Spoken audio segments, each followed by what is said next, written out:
Good evening, everyone. I'm happy to see you again, and welcome to the Kazakhstan American Corners program. As I mentioned before, my name is Sophia. I'm the coordinator for American Corner Kyrgyzstan, and I'm the host of this meeting. So thank you, everyone, for joining us. And we're happy to start the third session of a series of 7-week workshops dedicated to American university culture with our English language fellow, Caroline Ideus. And okay, so today we will learn about academic honesty. So if you have heard before about this topic, so you can mention this in the chat box, so we know what you know and what you don't know. So, and also I would like to remind you that we also are recording this session, and we disabled your mics, where you may ask your questions during the presentation in the chat box. And then when we have discussions and Q&A, you'll be able to use your mics. So now I give the floor to Caroline. All right. Thank you, Althea, and good evening, everybody. Thank you for making time tonight to attend this session. I know there are lots of other things going on, but I appreciate you spending time with us and learning about academic honesty of the topics that we're discussing in this series. I think this is probably the most serious and more complex situation, and can be quite different from maybe what you're used to.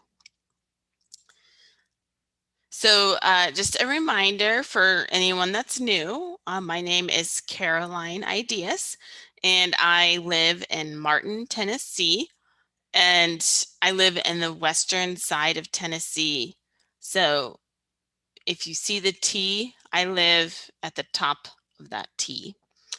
I did not grow up in Tennessee. I went to university, and I grew up in Nebraska, in the middle of the state.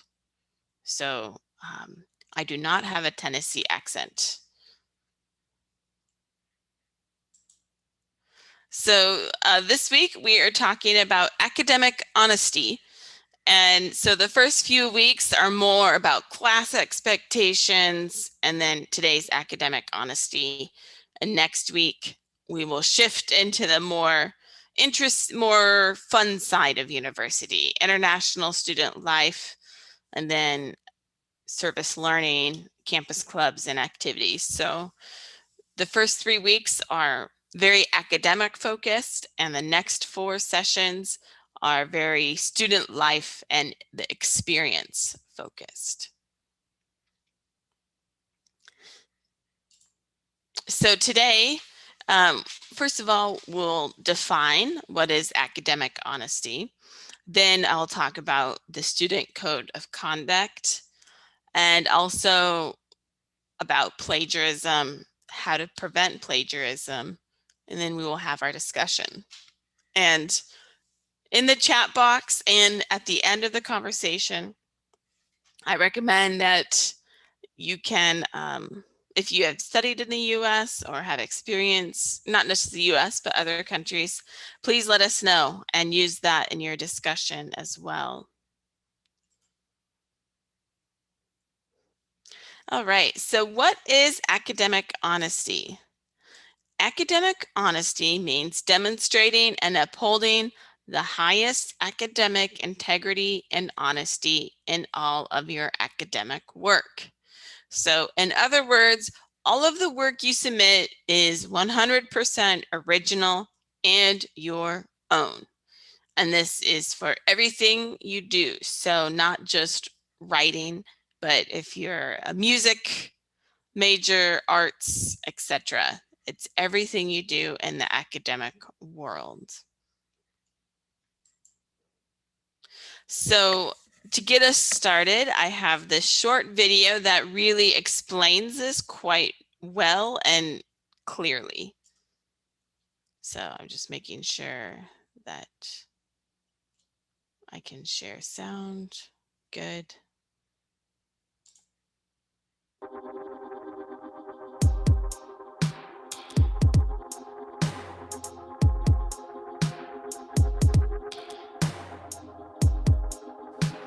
Hello Mustangs, my name is Dylan Devera, and I'm here to talk to you about the importance of academic integrity.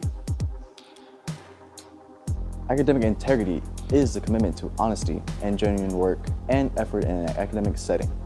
The purpose of education is to help students gain important skills and knowledge that will enrich our lives and benefit our future. Let's look at the 5 main categories of academic dishonesty that you should avoid.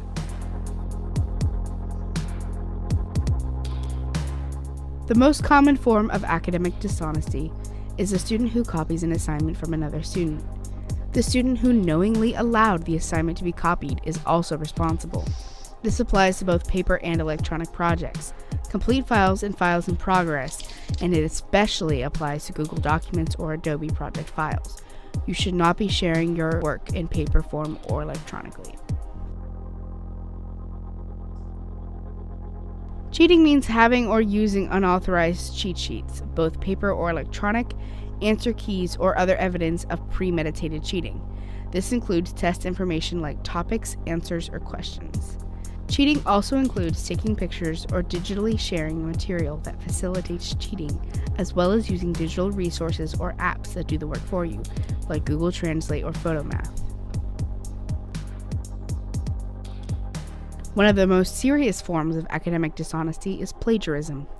This refers to a student who uses someone else's work or copies any information from a digital or paper resource and presents this material without attribution as if they are the student's own ideas or work.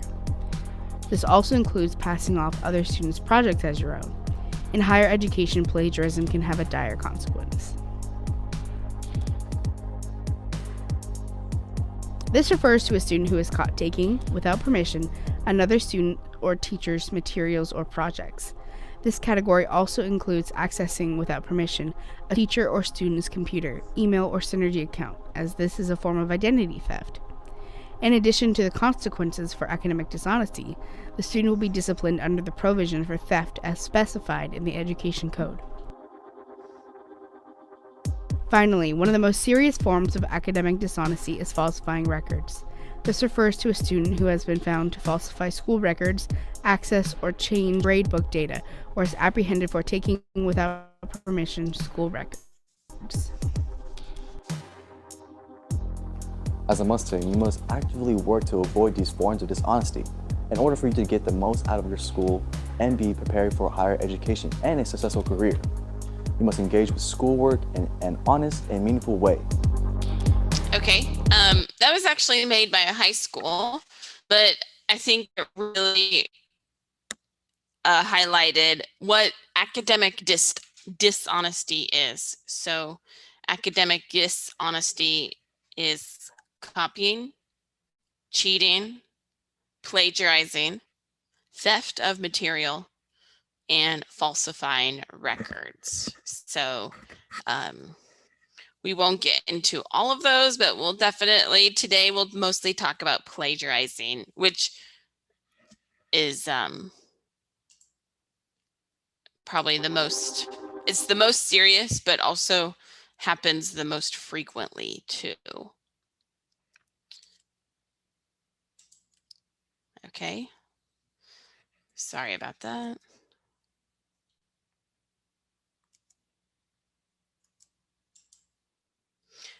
Okay, so when you enter in the US, when you sign and say, I'm going to be a student at this university, you sign a student code of conduct.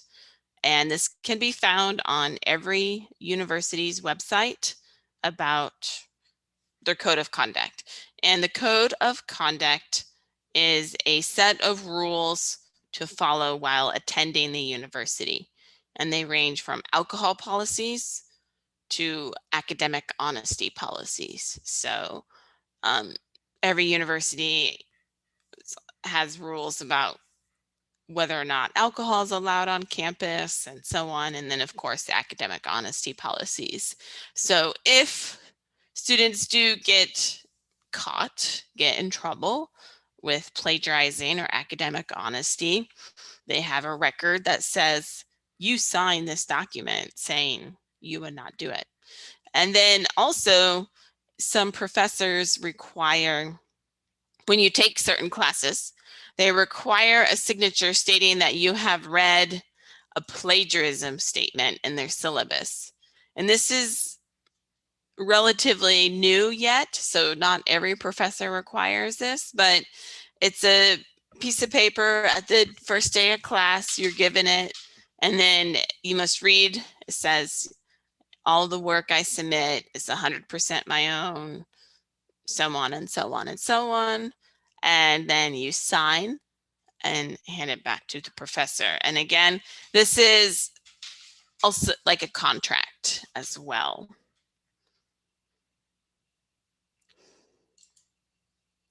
So as we learned in the video, plagiarism is kind of expansive and wide, and also called academic dishonesty.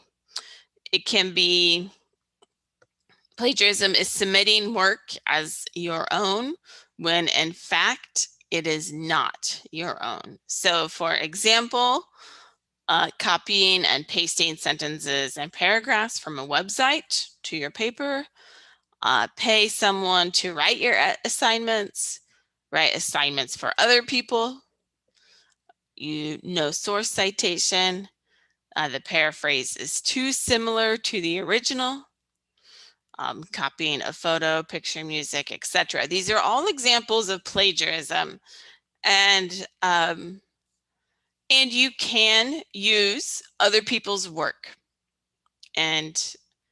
but there is a appropriate citation method that acknowledges and references that, you know, John Smith wrote this. He wrote blah, blah, blah, blah, blah. Okay, in 2018. So every field, to make this more complicated, every field has a different way to cite.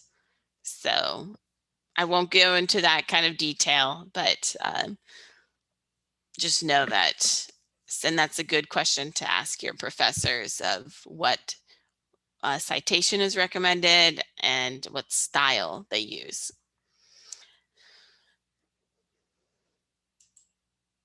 So let's say you were caught plagiarizing, or any of the things mentioned in the video, copying, cheating, theft of material. What happens? Depending on, it's dealt with a case-by-case situation. So it depends on what it was, and honestly, it really depends on the professor, what the assignment was, and how serious the professor sees this. So it could result in an automatic fail on the assignment, quiz, test, or class, depending on what it was. If the professor deems this very serious, you could be placed on what's called academic probation. And this is not something you want to do. Academic probation means that for one semester or 1 year, the university was told that this student was plagiarized, and they need to be under watch. So probation means you're under watch. And if you make another mistake, you're kicked out. And academic probation could be because of plagiarizing, or your grades are too low. You can be placed on that for that. And then ultimately, the worst punishment would be expelled, being from the department, college, or university. So expulsion means being kicked out. And that is not good, because that means you have to go, there's other problems after that. So it's very serious, and the universities take it very serious, and all universities have a team of people that work on student conduct and these type of problems. So this does happen all the time.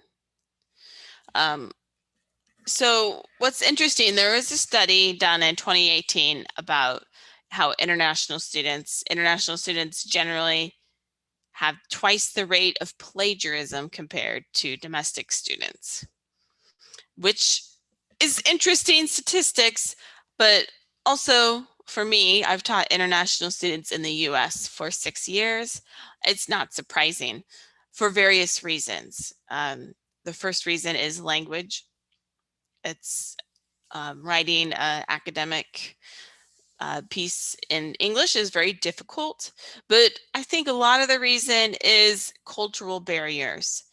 Maybe in the student's home country, they have different expectations than America has, and America is very strict on citation and sources and this plagiarizing, whereas other countries may not be as strict.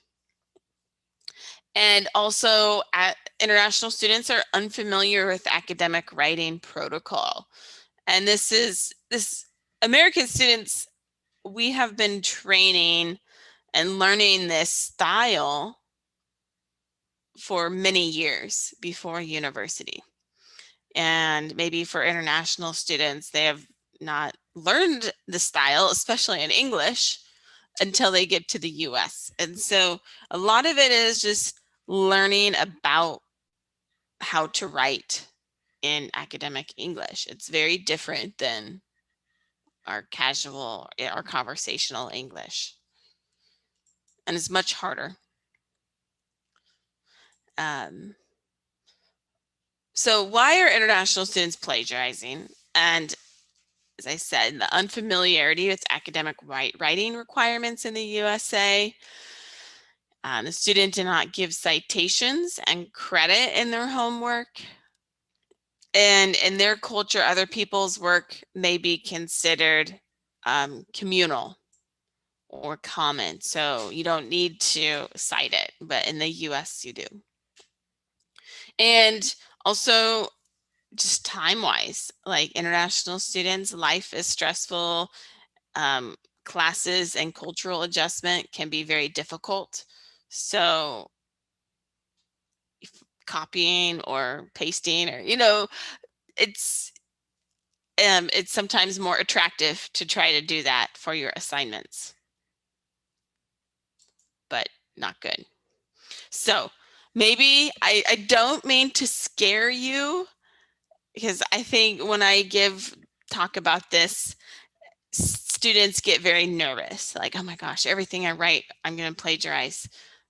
You can use sources. You can read about the topic. That's fine. Like, professors don't expect you to be an expert. But when you do read that information, cite it. So what can you do to prepare for this is I highly, highly recommend taking an academic writing and preparation class. So you can ask your Education USA representative. At the first session we had, they said they offer classes for academic writing. And so I definitely recommend that. And also in the US, when you come, universities offer intensive English programs just for this. It's academic English, and it prepares international students for academic classes. So you learn how to write certain types of essays, how to use the citation, and all of that in these academic intensive English programs. So I highly recommend those. Okay, while you're in university, there are resources at the university. So all universities have what's called Writing Center. So they have people that work there, and they review your paper you wrote, and can help you with citations. The library has lots of resources. Librarians can help you with how to format. And of course, always ask your professor what they expect.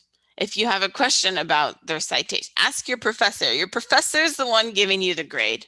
So it's good to ask them what they expect and get to know that. So the writing centers and the library resources are all included in your tuition. So I shouldn't say that because they're not. They are free, but they're not. They're included in your tuition, but you do not have to pay extra when you use those services. So also ask your professor about their citation requirements. I'm not going to go into detail about this because this is a different world. But there are, depending on what your study, you use different citation requirements. So for example, if you do history classes, they use MLA. There's APA, Chicago. There are many styles. So it's important to ask your professor what they require. And then also a plagiarism checker software. And I recommend Grammarly for free, so you can copy and paste. You can upload your document into this software on this online, and then it will come back and tell you how much is original, how much is plagiarized, etc. And all of these resources are on my Padlet. I'll share with you at the end. Another academic writing resource is on this one, the Purdue Online Writing Lab. And this is helpful because if you use this, and I'll just visit it now. Oops.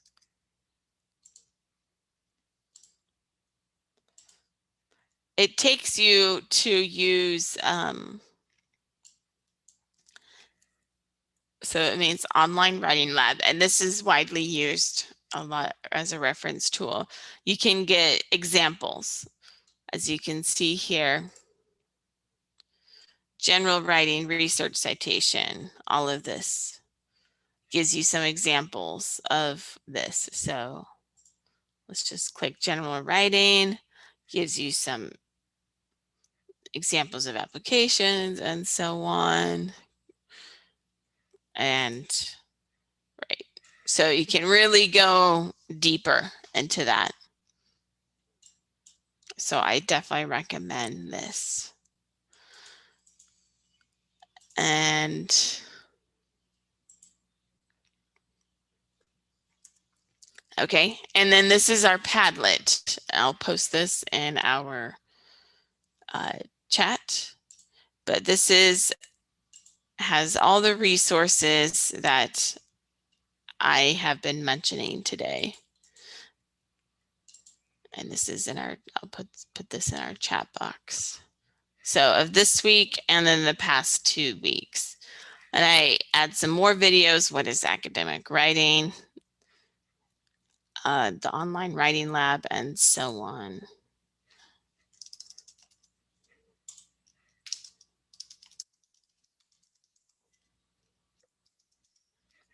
Okay. All right, so that's it before our discussion. We have Alfia, and she has some great resources to share that are very helpful for you as well. Okay, thank you, Caroline. You're welcome. So, guys, it will take about 5 minutes, I guess. No more. Okay, so our resource is called eLibraryUSA. So this is from US Department of State. And so the website, so I will send you the link later. And so as you can see here, eLibraryUSA is a digital collection of trusted information resources from the United States with quality newspapers, magazines, journals, books, and so on. And also even some films, documentary films and videos. And So here you can see some sections. So for example, this section is news and magazines. So for example, press reader. So here you can find popular newspaper from around the world and US magazines and so on, and like everything related to this. And also magazines on Flipster. So this is also an access to the latest issues of popular magazines in the US, like including such as National Geographic, Entrepreneur, Wired, Fast Company, and Popular Science. And here is mostly for scholars or, for example, university teachers. This section is academic and research resources. So here are some. I'm not going to talk like click because it will take more time. But here you can see, for example, that we have like to any topics over 1,000 journals and newspapers. So I think like you will definitely find something related to your thesis or like some articles or something like this. And also we have English language learning. So this one is called BookFix. It's a beginner reading website that combines animated fictional stories with related nonfiction books. Also a great resource. And also Canopy. So this is my favorite one because you can watch over 100 documentaries exploring the most inspirational and interesting contemporary topics in the United States. And there are also some videos and really good documentary films. You'll love it. So if you would like to have an access to eLibraryUSA, I will quickly send you the link so you can register, and then we will send you access to eLibraryUSA. And also, wait.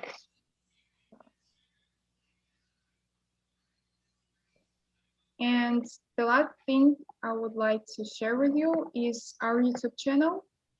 It's Kazakhstan American Corners. So if you're really interested to know how to use eLibraryUSA, you could go to the section of playlists, and here we have eLibraryUSA, and we've got some videos. So for now we have only 2, but I think like this will be enough for you to learn how to use eLibraryUSA. Anyway, if you will have some questions, you can reach us out anytime via like Instagram or Facebook or WhatsApp. So yeah, I guess that's it. Now I will send the link so everybody who is interested can register, and we will send you more information. Thank you, Afia. That resources are really good for the eLibraryUSA. Those databases are really powerful. And I highly recommend that if you are definitely interested in academics and doing academic writing. It's very, very important. And if maybe some of you have come across this, if you try to find an article for academic writing and you get a paywall. A paywall is when it says, oh, can't see it, you need to pay this amount, sorry.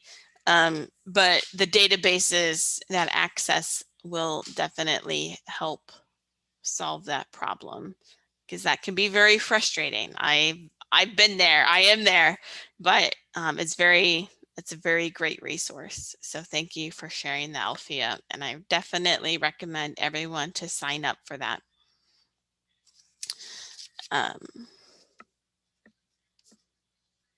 All right, so let's go back to,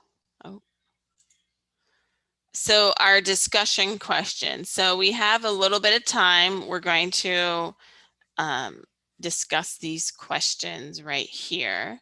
And I will copy and paste these into the chat as well.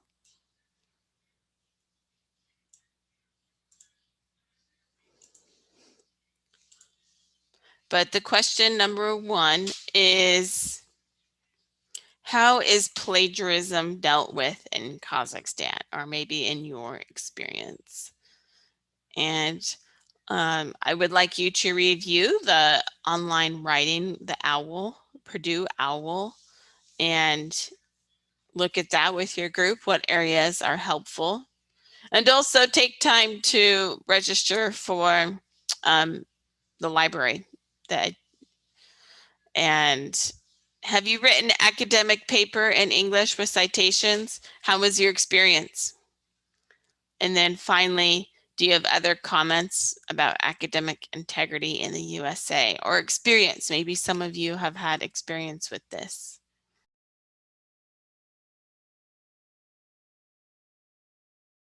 So there was one question in the chat box. Do the university students write their thesis from scratch?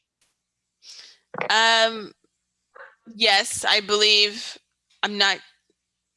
So how the process works is you get a topic from the professor and you think of a topic, and then you read the resources using the database like the library and so on, and make sure you have a record of what you've read.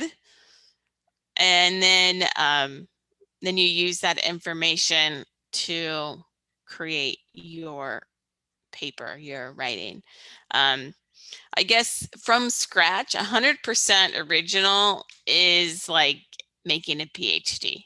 It's, you're doing your own research and all of that. And that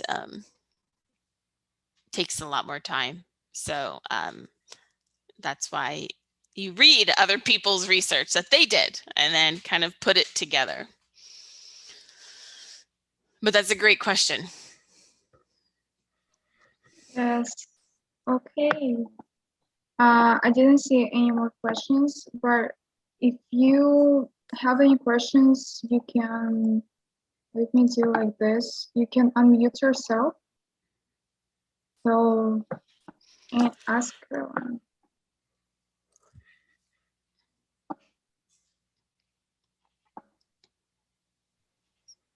Okay, I have a question. Mm-hmm. How to deal with not plagiarizing? Because I don't know, maybe it's only in our country or the post-Soviet Union community. We're kind of used to a little bit plagiarize every time. So how to change it? Maybe there are some programs in university.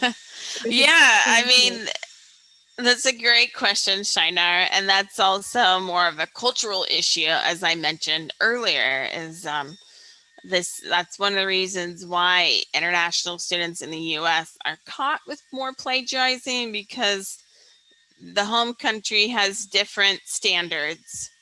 As far as changing the whole system in Kazakhstan, I have no idea, but if you are a teacher in your class, really stress the importance of it and practice.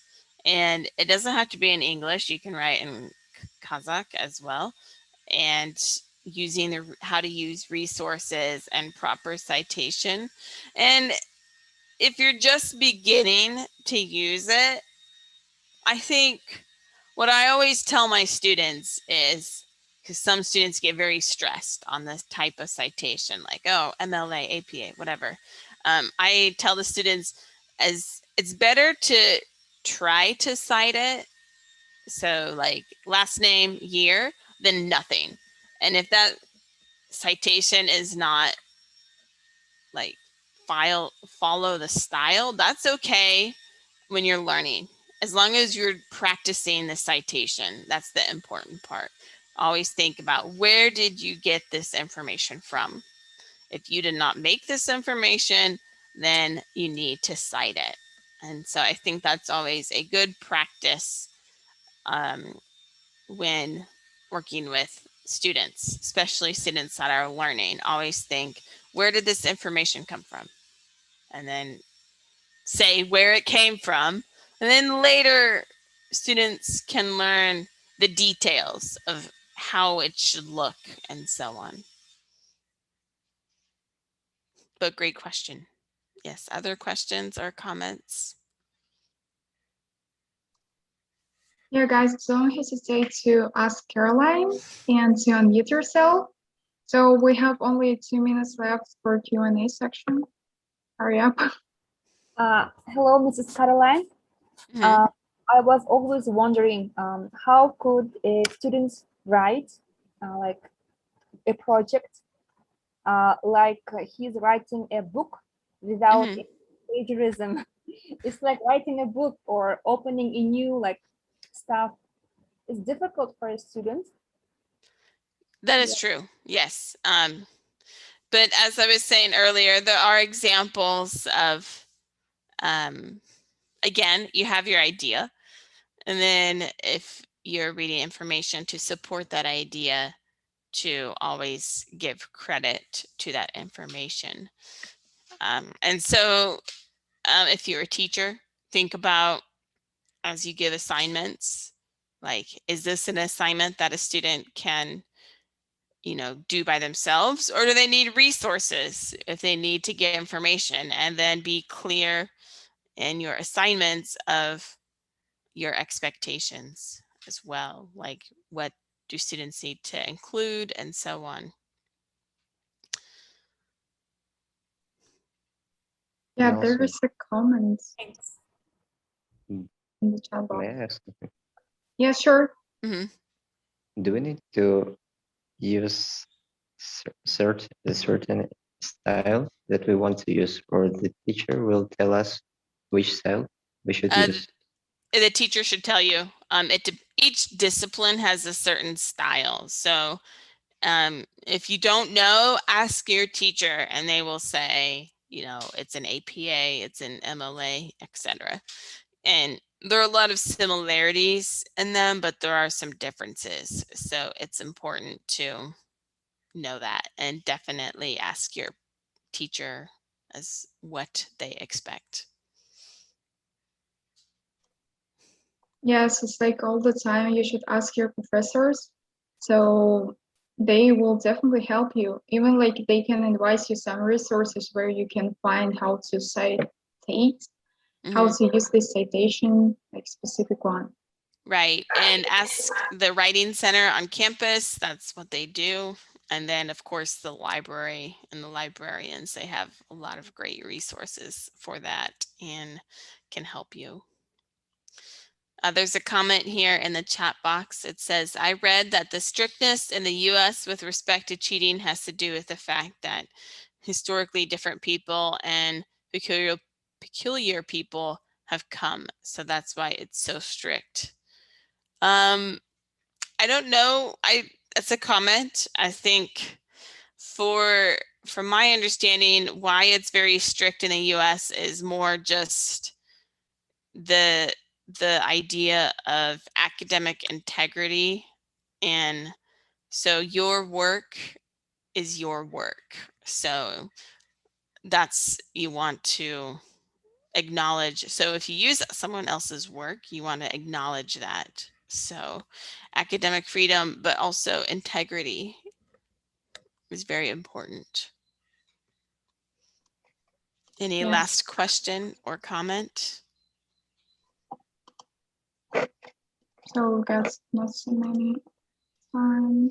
Not so I much know time. it's a tough topic. It's not that exciting to ask questions. Some people really like it, but really I recommend going to the Padlet. I put a bunch of great resources that will help with your writing, and popular resources that we use in the US. So but you might have different resources. Check out the library, check out Education USA. Ask your professor. Yes. Okay. Anyway, we have 3 minutes left, and I would like to quickly share my screen with you, just to remind you about the rules that we have. And so to receive the certificate of completion, you should visit 6 sessions, so don't forget to visit this. It's each Thursday from 6 to 7 p.m. So the same day and the same time. And also do not forget to complete the form, the Google form, so we can see that you have attended the sessions. And in this case, we'll give you the certificate. And also join outlets that Caroline shares with you, because this is a great resource for you to communicate with Caroline. Kind of, I mean, to have all these resources in one, on one platform.